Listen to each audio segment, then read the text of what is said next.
Hoje, nós abrimos o programa com trocação, né, de bombardeios entre Irã e Israel, Teherã numa área densamente povoada, inclusive atingindo hospital universitário, atingindo universidade de medicina, na verdade. Em Israel também, ataque a Tel Aviv, ataque a outras cidades, né? E bem, o governo israelense tem emissários na Rússia conversando com Putin, nós temos uma preocupação com os atores que rodeiam esse conflito, mas eu te pergunto, qual a sua análise do que aconteceu nesses 11 dias e do que vem pela frente? É muito importante a gente poder falar sobre isso, Thiago.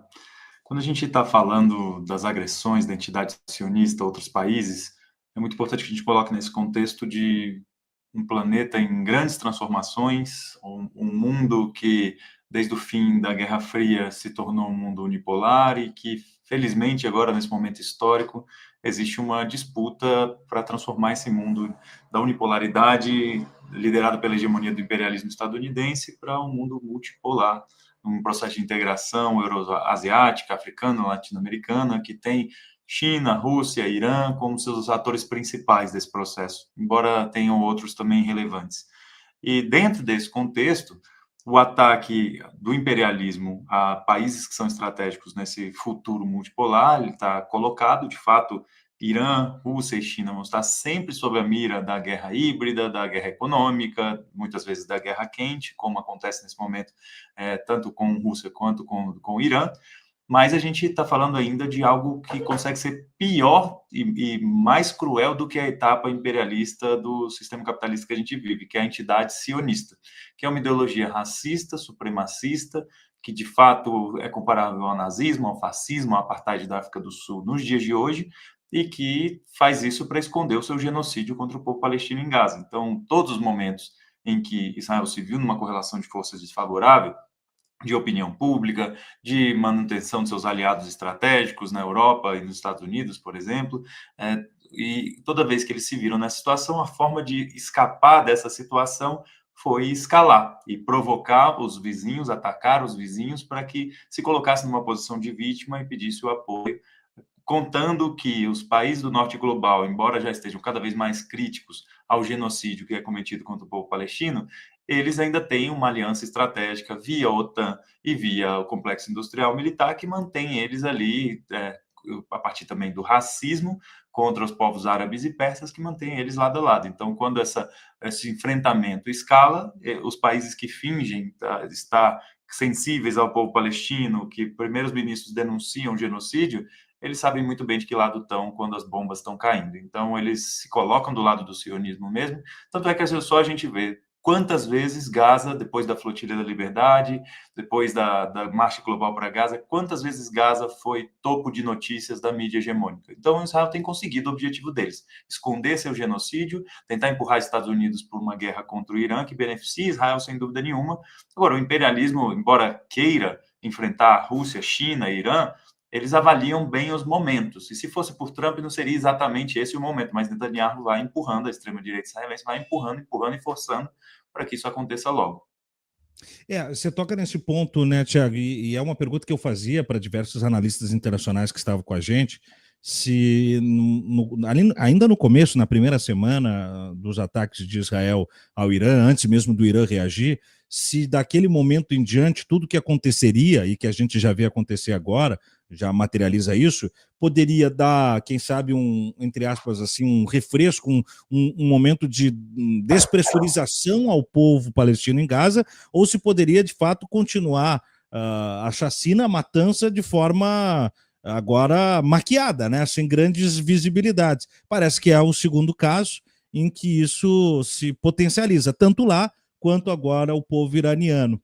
Dizendo isso, eu pergunto, você vê que há a possibilidade de outros atores entrarem efetivamente, não só no conflito do Irã, mas para conseguir fazer esse cinturão e, de alguma maneira, já estancar o caos ao povo palestino tão logo? Isso é importante que a gente reflita, porque tem 21 meses desde que Israel escalou seu genocídio contra o povo palestino. Eu sempre falo escalou, Thiago, porque é um genocídio de 8 décadas, né? Genocídio e Uhum. limpeza étnica. Então, quando ele escala 21 meses, as organizações que se colocaram contra a escalada do genocídio no sentido material e militar foram as organizações do eixo da resistência. Era o Hezbollah no Líbano, eram as milícias no Iraque e na Síria, era o própria República Islâmica do Irã, era Ansarallah no Iêmen. Então, essas organizações eram as que se colocavam ali ao lado do povo palestino no sentido militar. Outros povos e nações se colocaram de outras formas, no sentido econômico, diplomático e de outras formas de posicionamento.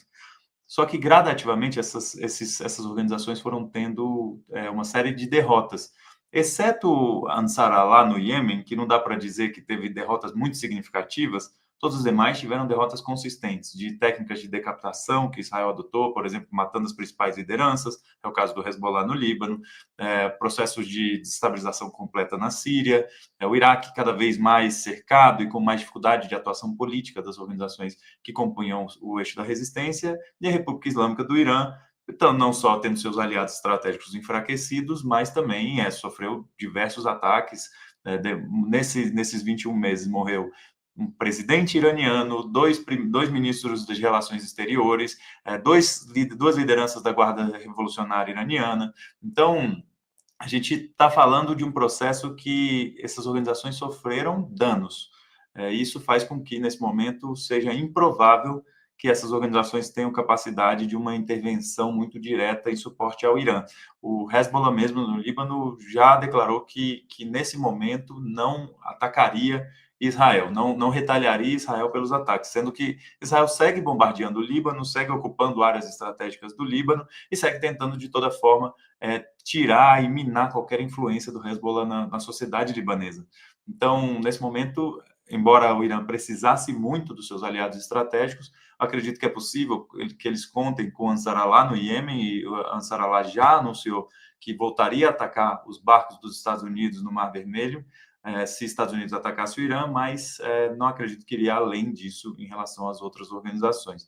Ao mesmo tempo, outros aliados estratégicos, como Rússia e China, apostam numa desescalada desse enfrentamento e sabem que se beneficiam de um prolongamento. Quanto mais se prolongue uma situação de não ter enfrentamento direto militar com os Estados Unidos, né, aos moldes de Terceira Guerra Mundial, mais esses países se beneficiam, porque estão crescendo economicamente, estão rompendo barreiras tecnológicas, estão ampliando os cinturões comerciais e o domínio até geopolítico estratégico de regiões importantes do sul global.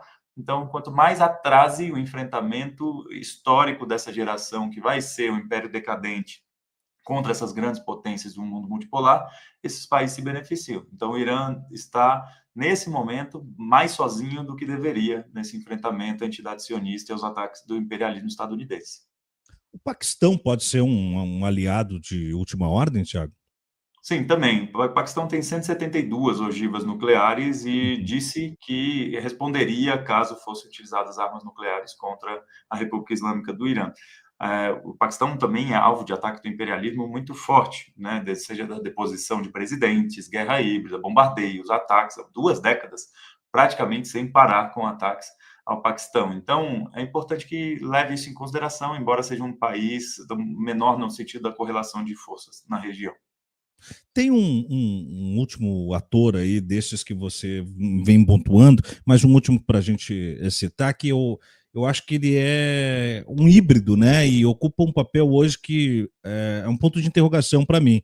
Apesar de pertencer aos BRICS, apesar de ter uma postura anti-imperialista, muitas vezes parece que tem uma certa submissão à lógica estadunidense. É a Índia. Que papel a Índia pode ocupar nesse emaranhado de situações agora? A Índia tinha tudo para ser uma potência decisiva nesse processo de emancipação do sul global.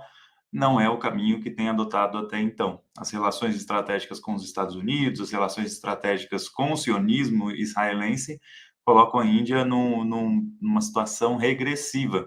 É um governo de extrema-direita, de Modi, e que é contra os trabalhadores, portanto, quem tem uma consciência social comunista, quem está dentro do espectro ideológico da esquerda, nunca vai ter acordo com o governo da Índia, mas não quer dizer que governos que se colocam no espectro ideológico de direita não possam ser anti-imperialistas. A gente vê isso no caso, por exemplo, de Putin, a gente vê isso no caso, por exemplo, do Irã. São países que os governos não se colocariam como governos de esquerda, mas se colocam no sentido de buscar soberania para os seus países, com todos os seus erros e acertos, e isso coloca eles numa posição de enfrentamento direto ao imperialismo.